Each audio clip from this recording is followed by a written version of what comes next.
ওনারা মেল করেছেন।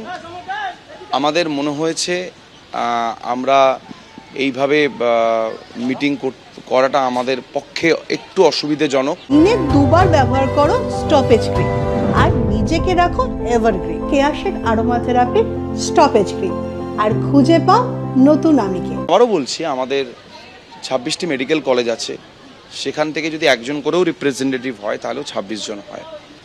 মেল বন্ধন কিভাবে হয় আমি জানি না, কিন্তু আবারও বলছি আমরা আলোচনা করতে চাই।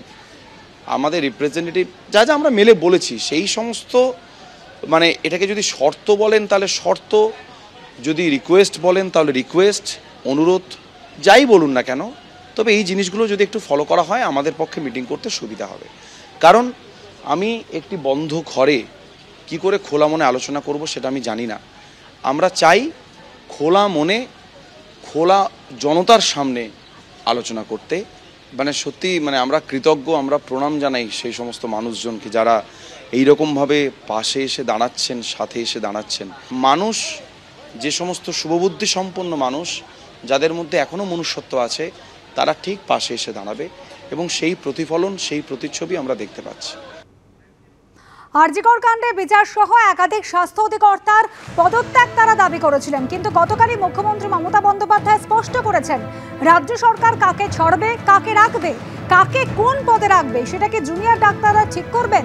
জুনিয়র ডাক্তাররা কাজে যোগ না দিলে রাজ্য সরকার ব্যবস্থা নিতে পারে। এখনো ব্যবস্থা নেওয়া হয়নি, সময় নেওয়া হচ্ছে, না হলে নিতে হবে। গতকাল নবান্নে শিল্পপতিদের সঙ্গে বৈঠকের পর জুনিয়র ডাক্তারদের দাবি দেওয়া প্রসঙ্গে একথাই জানান মুখ্যমন্ত্রী। গতকাল স্বাস্থ্য প্রতিমন্ত্রী চন্দ্রিমা ভট্টাচার্য কি বলেছিলেন সাংবাদিকদের মুখোমুখি হয়ে শোনাবো। আসলে রাজনীতি লুকিয়ে আছে বলেই তাই এই ধরনের ঘটনা প্রবাহ আমরা দেখছি। অর্থাৎ খোলা মন নেই, অর্থাৎ সেই মেয়েটির বিচার পাপ, যিনি নির্যাতিতা হয়েছেন এবং মায়ের কোল ছেড়ে চলে গেছেন। আসলে ব্যাপারটা তা নয়, পেছনে কোনো রাজনীতির খেলা আছে, তাই এতটা সময় লাগছে এত কিছু চিন্তা ভাবনা করতে। বাইরে চলছে আন্দোলনরত জুনিয়র চিকিৎসকদের ধর্ণা। 3 দিন পড়েছে, দুরাত তারা কাটিয়েছেন খোলা আকাশের নিচে, রাস্তার ওপরে। আমাদের দুই প্রতিনিধি রয়েছেন, শিবাশিস মৌলিক এবং অরিত্রিক ভট্টাচার্য। শিবাশিস, এর আগে একাধিক শর্তের মধ্যে মুখ্যমন্ত্রীর উপস্থিতিতে তারা বৈঠক করতে চেয়েছিলেন, আর এবার তারা জনতার সামনে খোলা মনে আলোচনা করতে চাইছেন। কি বলছেন চিকিৎসকরা?